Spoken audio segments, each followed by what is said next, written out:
Welcome back, guys. As you've probably seen in the other updates this month, spring is upon us here in Texas, and the pollen and rain have come to join us. So this is the 10-month update of our 30-way subscriber-requested coatings and sealants longevity test. So without further ado, let's go ahead and jump right into it. So as usual, we'll go ahead and foam everything down using Chemical Guys Honeydew Snow Foam. Rinse it, foam it again, wash it with an Australian sheep's wool wash mitt, and then rinse to inspect the hydrophobic properties before drying everything off. As always, the last 30 days weather, as well as the lifetime weather that this hood has seen, is on your screen here. And if you'd like to support the channel, all you got to do is hit that like button, subscribe, and comment down below if you have any experience using any of these products. If you do plan on purchasing any of these products, please consider doing so through the links in the video description, as it really does help the channel out so you can continue to keep seeing tests like this one. And if you're just joining us, please be sure to check out the entire series of each of these videos, as there's a ton of work that goes into the research, prep, install, and continued testing. So with that out of the way, let's see how things are looking.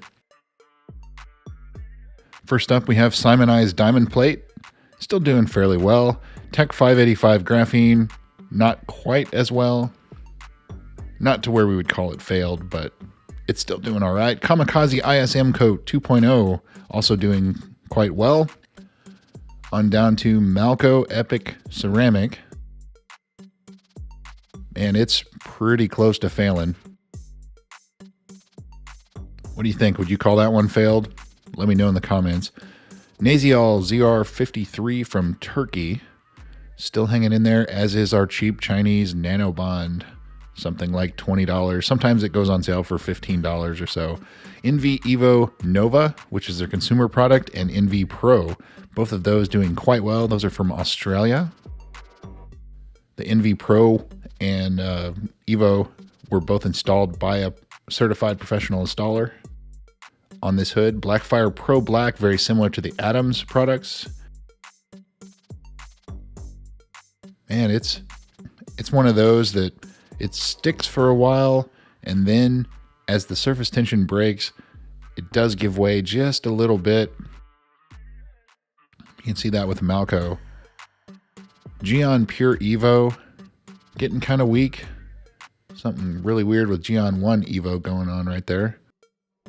Q2 MOHS Evo doing quite well, as well as FaneLab Ceramic Light, which that I believe is a consumer product, not one of their professional ones. Both doing quite well. Adams Advanced Graphene, again, very similar to the Blackfire Black product, performing very similar. Still a little bit hanging on there. Again, not where we would call it failed, but it's very weak. That would tell you that it's if you saw it like that on your car, it would be time to reapply it pretty soon. Art to Shine Hybrid Coat, getting weak. Art to Shine Nano Graphene, doing much better. And Graphene BX, getting pretty weak as well. Yeah, so we've got a few changes this month. Let me know in the comments about Malco, Blackfire, and maybe even Adams. Do you call any of those failed? I think that it's really close on all three of those. But, you know, of those three, Adams is probably doing the best. But see, after it sits here for a few seconds, the surface tension breaks and it does give way. So maybe we'll just leave them as weak.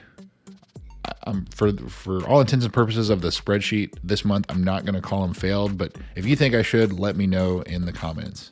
But we do have some pretty good standouts. You know, Kamikaze ISM, FaneLab, Geon, Nanobond, Simonize. Have a lot of strong performers. So again, all these were requested by you guys. Tested by me. Thanks again for watching, and again, let me know in the comments. See you soon.